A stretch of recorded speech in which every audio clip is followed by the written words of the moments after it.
Not for the first time, Boris Johnson apologised to MPs for parties during lockdown in Downing Street and government buildings. And I also want to say, Mr. Speaker, above all, that I take full responsibility for everything that took place on my watch. We are humbled by the experience, and we have learned our lesson. Details of 16 gatherings emerged in the long-awaited report into Partygate, so-called, by senior civil servant Sue Gray. It describes failings of leadership and judgment at the heart of government, a culture of excessive drinking, while too little thought, she says, was given to what was happening across the country. A police investigation handed 126 fines to 83 people in government, including one to the Prime Minister himself.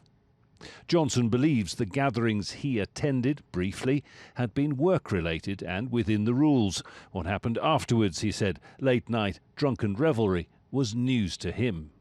I had no knowledge of those subsequent proceedings because I simply wasn't there. And I have been as surprised and disappointed as anyone else in this House as the revelations have unfolded. The opposition reacted with predictable fury.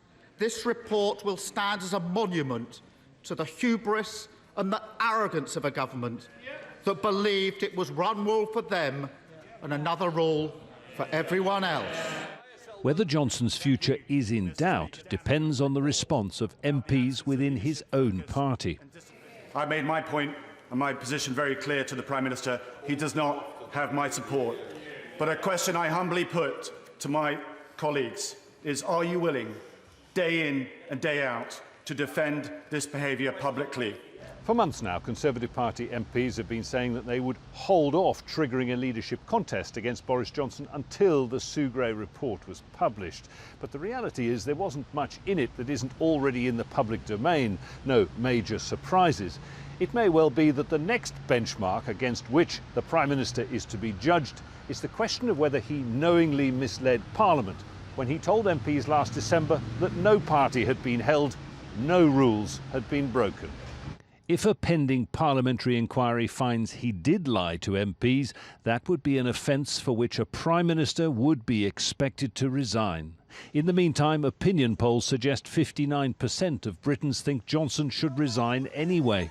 The Partygate saga isn't over yet. Jonah, Aljazeera, London.